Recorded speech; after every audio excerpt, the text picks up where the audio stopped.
Iran को नक्शे से मिटा देंगे। जरा सोचिए, कल तक पूरी दुनिया में गूंजने वाली ये बेहद आक्रामक धमकियां आज अचानक बिल्कुल खामोश क्यों हो गई हैं? सैन्य कार्रवाई की इतनी बड़ी ललकार के बाद ये शांत कूटनीतिक हलचल? इस नाटकीय बदलाव के पीछे की जो असल कहानी है ना, वो वाकई हैरान करने वाली है। और यहीं से उभरता है आज का सबसे बड़ा सवाल। वॉशिंगटन के रुख में अचानक इतनी भारी तब्दीली कैसे आ गई? जो देश कल तक सीधे हमले की बात कर रहा था, वो अचानक बातचीत की मेज पर आने को मजबूर क्यों हो गया? आइए इस पूरे घटनाक्रम को स्टेप बाय स्टेप डिकोड करते हैं।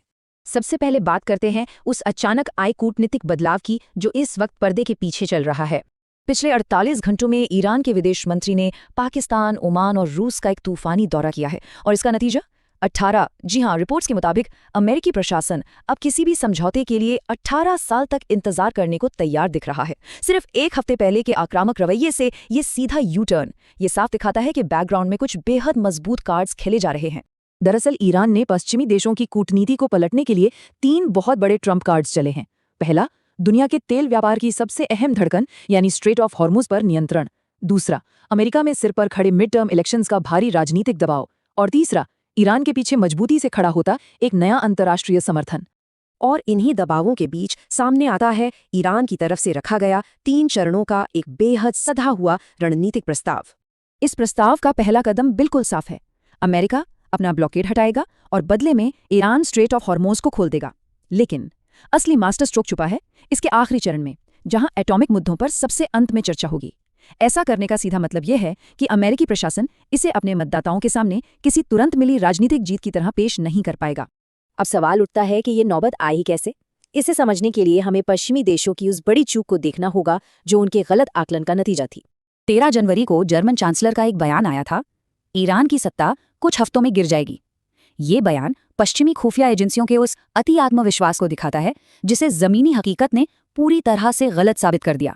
आज वही देश ये मान रहे हैं कि ईरान कूटनीतिक मोर्चे पर एक बहुत भारी चुनौती बन चुका है।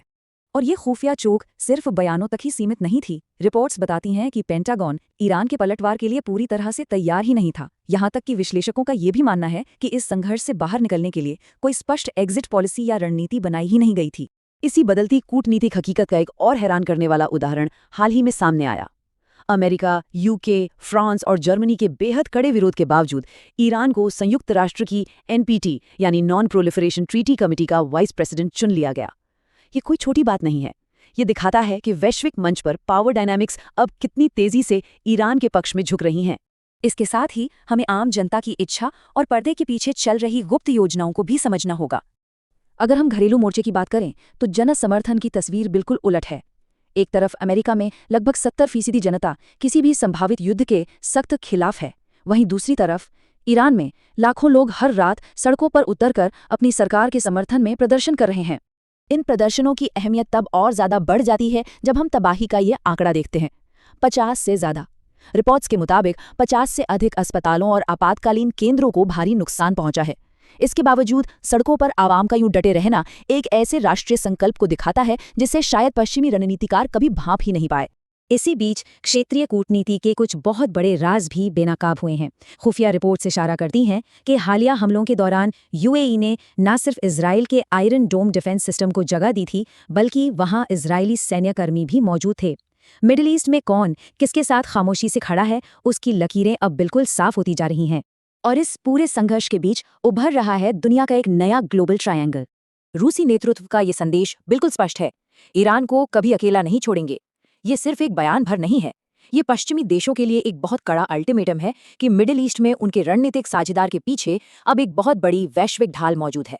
जरा इस नए वैश्विक ध्रुव पर गौर कीजिए। रूस, चीन, ईरान और नॉर्थ कोरिया, इस बेहद शक्तिशाली गुट का लक्ष्य एकदम स्पष्ट है, अपने संयुक्त संसाधनों के दम पर पश्चिमी प्रभाव को सीमित करना और किसी भी कीमत पर ईरान की व्यवस्था को ढहने से बचाना। और अब हम बढ़ रहे हैं इस पूरे घटनाक्रम के क्लाइमैक्स की तरफ। दशकों की बयानबाजी और भारी तनाव के बाद अब ये पूरा भू राजनीतिक ड्रामा एक बहुत ही निर्णायक मोड़ पर आ खड़ा हुआ है। आने वाले दिनों में अमेरिका और ईरान के बीच सीधी और बेहद हाई स्टेक्स बातचीत पाकिस्तान में होने की उम्मीद है। दोनों महाशक्तियां आखिरकार आमने सामने बैठने वाली हैं। तो अंत में पूरी दुनिया की नजरें सिर्फ इसी एक सवाल पर टिकी हैं, क्या पाकिस्तान में होने वाली ये बातचीत एक विनाशकारी क्षेत्रीय युद्ध को टाल पाएगी, या फिर ये इतिहास के कुछ सबसे बड़े राजनीतिक चेहरों के पतन की वजह बनेगी? क्योंकि दांव पर अब सिर्फ 2 देश नहीं हैं, दांव पर पूरी दुनिया का भविष्य है। इस विश्लेषण में हमारे साथ जुड़ने के लिए आपका शुक्रिया।